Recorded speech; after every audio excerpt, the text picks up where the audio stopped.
Assalamu alaikum everyone, this is clinical nutritionist Maria Nadeem Khan here. I am a registered dietitian working at Rainbow Obesity and Eating Disorder Center.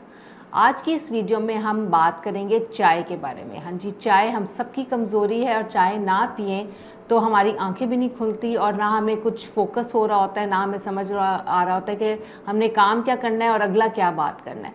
लेकिन सवाल ये है कि जब हम diet कर रहे होते हैं और जब हम वज़न को कम करना चाह रहे होते हैं तो क्या उस दौरान हम चाय को पी सकते हैं, और अगर हम चाय को पी सकते हैं तो वो क्या टर्म्स एंड कंडीशंस हैं, उनको फॉलो करते हुए हम चाय को पी सकते हैं।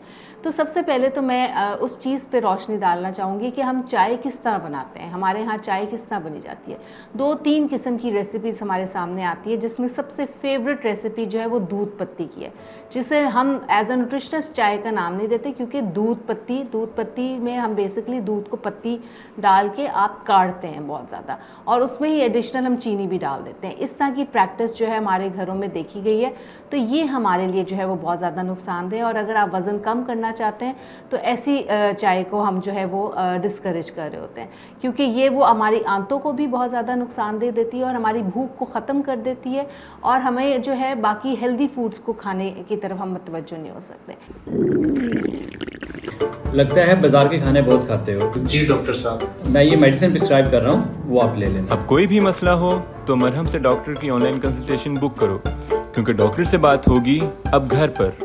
ठीक है, तो हमारा जो हेल्दी वे जो हम अपनी डाइटिंग के दौरान, अपनी डाइट के दौरान चाय ले सकते हैं वो है स्टीम्ड टी, यानी कि दम वाली चाय का आप इस्तेमाल कर सकते हैं, जिसमें कि दूध और पत्ती आपस में पकते नहीं हैं। आप अपनी केटल में अपना कावा को दम कर दें और दूध को अलहदा जो है वो उबाल लें, और जितना आपको कावा और दूध पसंद है आप उसमें जो है वो डाल सकते हैं। ऐसी चाय आप 2 से 3 कप भी दिन में पी सकते हैं, तो आपको कोई भी ऐसा नुकसान नहीं होगा और ना कोई इजाफी कैलोरीज मिलेंगी, क्योंकि दूध पत्ती में हमें इजाफी कैलोरीज भी मिल रही हैं, जिसमें हम चीनी का इस्तेमाल भी कर रहे होते हैं और दूध की एडिशनल कैलोरीज भी आ रही होती हैं।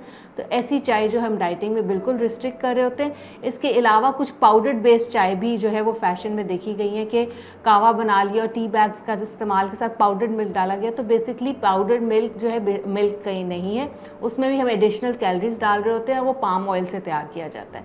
तो बेसिकली इस तरह की भी जो चाय है वो रिस्ट्रिक्ट की जाती है। अगर आप अपने ख्वाहिशमंद है कि वज़न कम हो जाए तो अपनी चाय का जो इस्तेमाल है उसको बड़े अक्लमंदाना तरीके से करें। अगर आपका कोई क्वेश्चन है इस वीडियो से मुतालिक तो आप कमेंट सेक्शन में पूछ सकते हैं, और अगर आप मेरे साथ ऑनलाइन या इन क्लिनिक कंसल्टेशन चाहते हैं तो marham.pk या मरहम की ऐप पर रब्ता कर सकते हैं।